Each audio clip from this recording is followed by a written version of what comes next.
Hello friends.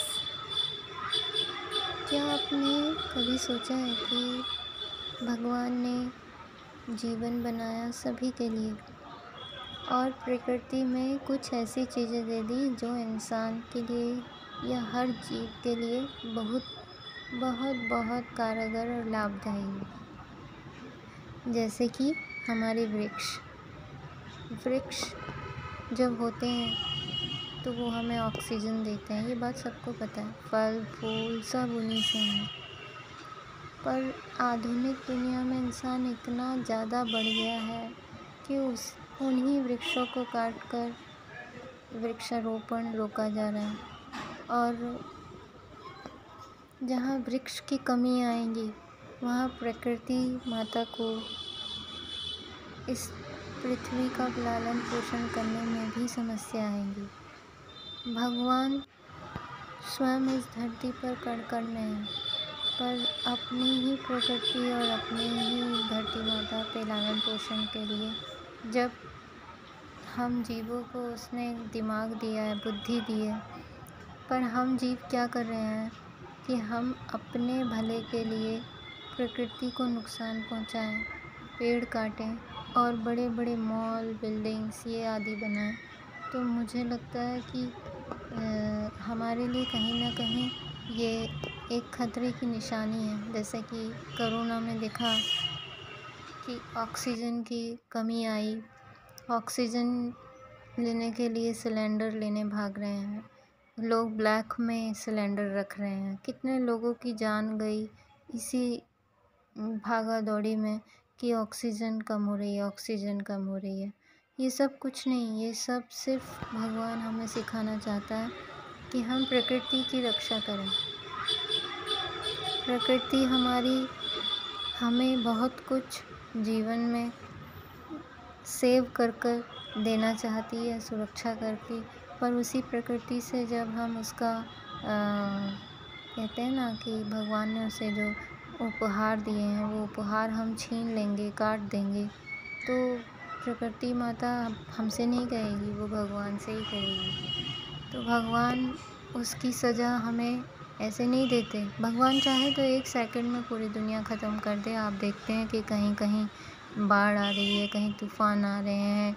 आपने केदारनाथ जी का देखा होगा कि वहाँ पर हमेशा कुछ ना कुछ ऐसा होता रहता है कि प्रलय ज़रूर आती है। तो ये भगवान ही हैं, वो भगवान चाहें तो सब सुरक्षित रखें और भगवान चाहें तो 1 मिनट में हमें उखाड़ दें।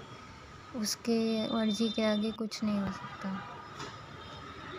अभी हम पेड़ काट कर सब बहुत अच्छी लाइफ, आधुनिक जीवन जीना चाह रहे हैं। जीना भी चाहिए क्योंकि जैसे जैसे युग बढ़ रहा है तो इंसान को डेवलपमेंट चाहिए। पर इस डेवलपमेंट के पीछे हमारे जो जीव हैं, जो जंतु हैं, उनके लिए कहाँ जगह बची है? वो कहाँ सर छुपाएं? उनके सर छुपाने की जगह तो हमने पेड़ काट कर पहले ही उन्हें बेघर कर दिया। तब वो जीव जैसे बिल्ली हो गई, आदि जानवर हो गए, वो चिड़िया हो गई, कबूतर हो गए, वो कहाँ जाकर बैठे, कहाँ जाके घोंसला बनाएं पक्षी। और बिल्ली वगैरह जो हैं, जो वन उपवन में या पेड़ों के बीच में कहीं भी रह लेती हैं, जो अपना जीवन काट लेती हैं, शिकार कर सकती हैं, वो इन वृक्षों के ना होने पर अपने रहने खाने की जगह ढूंढती हैं। अब वही जब जंतु आपके घरों में आते हैं तो हम लोग उन्हें गलत कह के, वो रो रहा है, वो अपशकुन है, वो ये है, रोएगा ही। भगवान ने उसे भी पेट दिया है, उसको शिकार चाहिए, वो शिकार वन उपवन के ख़त्म होने की वजह से उसको नहीं मिल रहा है। वो कितना छतों पर ढूंढे, छतों पर तो हम साफ़ सफाई करके रखते हैं, वहाँ से क्या मिलेगा? प्रकृति माता के पास ही जो वन उपवन भगवान ने दिए वही उनके जीवन का साधन है, और वो जीवन का साधन हम लोग छीन लेते हैं। तो मेरी सबसे हाथ जोड़कर ये विनती है, मैं बहुत बड़ी समाज सेविका तो नहीं कि मैं सबको ये समझाना चाह रही हूँ, पर ये एक छोटा सा मैसेज कि हम सबको सबको प्रकृति माता को सुरक्षित करते हुए चलना चाहिए। वृक्ष रोपण करना चाहिए, वृक्ष को काटना नहीं चाहिए। वृक्षों को काटने की नौबत आए तो उतने ही वृक्ष ऐसी जगह पर लगाएं जिससे अन्य जीव जंतुओं को ठहरने में, अपना शिकार करने में, अपना पेट भरने में दिक्कत ना आए।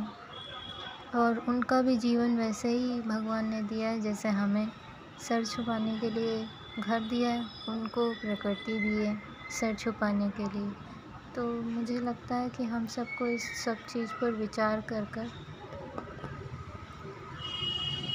ज़रूर कोई ना कोई स्टेप लेना चाहिए। यही भगवान की इच्छा है। राधे राधे।